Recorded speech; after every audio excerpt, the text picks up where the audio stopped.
এটাই তার বাবা গার্মেন্টস কর্মী, এটাই কি তার অপরাধ? তাহলে যদি তা না হয়, আমি আমার স্কুল পড়ুয়া, কলেজ পড়ুয়া, সাধারণ জনগণ, উচ্চ লেভেলের অভিভাবকদের কাছে আইসামনির ভাই হিসেবে আমি প্রশ্ন রাখতে চাই, তোমাদের স্কুল ভার্সিটির কোন একজন ধর্ষণ হলে ওলামায়ে কেরাম, ছাত্র জনতা রাজপথে নামতে আমরা দ্বিধাবোধ করি না।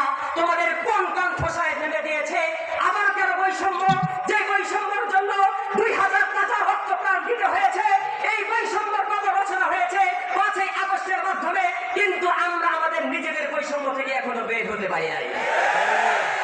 আইসামনি মাদ্রাসা ছাত্র হওয়ার কারণে স্কুল থেকে প্রতিবাদ দেখতে পারি নাই, আইসামনি নিম্নবিত্ত হওয়ার কারণে উচ্চ লেভেলের অভিভাবকদের কাছ থেকে আমরা কোনো প্রতিবাদ দেখতে পাই নাই, আইসামনির মা বাবা গার্মেন্টস কর্মী হওয়ার কারণে কোন শিল্পপতির কাছ থেকে আমরা প্রতিবাদী সেই বক্তব্য পাই নাই।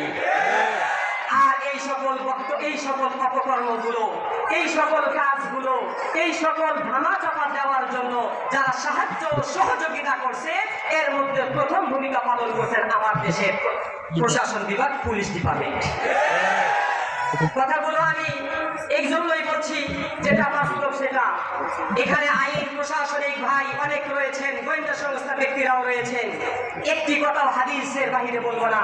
পুলিশ ডিপার্টমেন্ট, আমরা বিগত বছরগুলোতে একটা রিপোর্ট করেছি, সেই রিপোর্টে আমরা পেয়েছি দুর্নীতি 100% দুর্নীতির মধ্যে 74% দুর্নীতির সাথে জড়িত হলো পুলিশ ডিপার্টমেন্ট।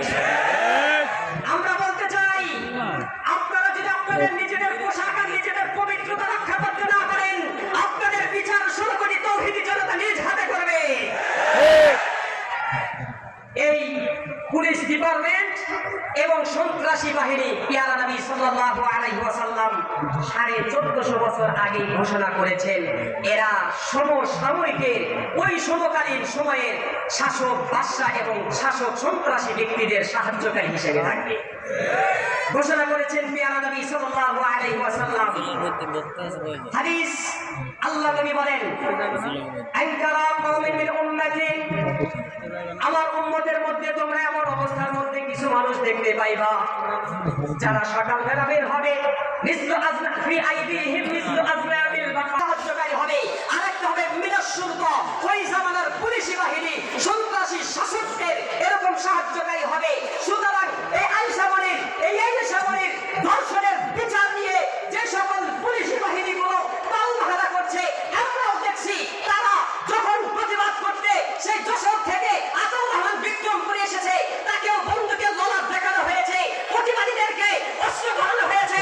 আমরা বলতে চাই, আপনার অস্ত্র থাকতে পারে, 16 কোটি তৌহিদি জনতা একজন বোন নয়, যেখানে যে অবস্থায় একজন পকেট মারের বিচার সাব্যস্ত করতেও পুলিশি বাহিনীর বিপক্ষে গিয়ে প্রতিবাদ করতে বিন্দুমাত্র পিছপা হবে না।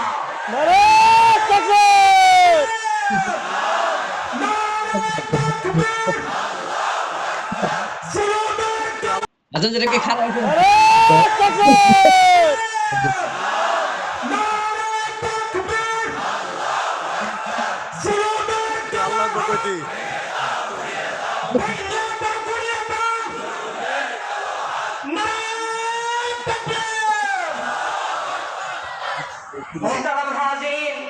আমি আমার সেই আইসামনি বলতে চাই, তোমাদের বিবেক কেন জাগ্রত হয় না? একবার তুমি চিন্তা করো, ওই আইসামনি তোমার যদি বাংলা হতো, তুমি কোন অবস্থায় থাকতে? একবার তুমি চিন্তা করো, আইসামনি যদি তোমার আপন বোন হতো, তুমি কোন অবস্থার মধ্যে থাকতে? একবার তুমি চিন্তা করো, ওই আইসামনি যদি তোমার আদরের ভাতিজি হতে, তোমার কেমন লাগতো?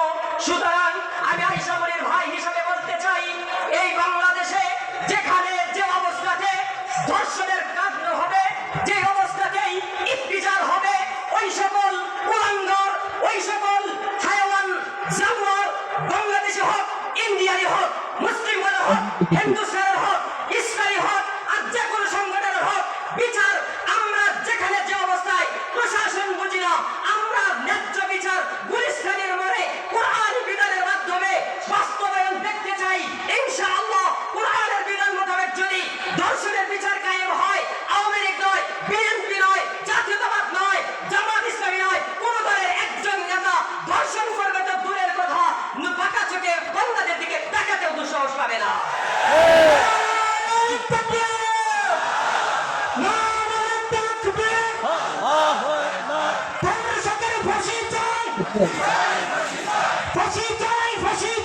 ধর্ষকের ফাঁসি চাই, ধর্ষকের ফাঁসি চাই।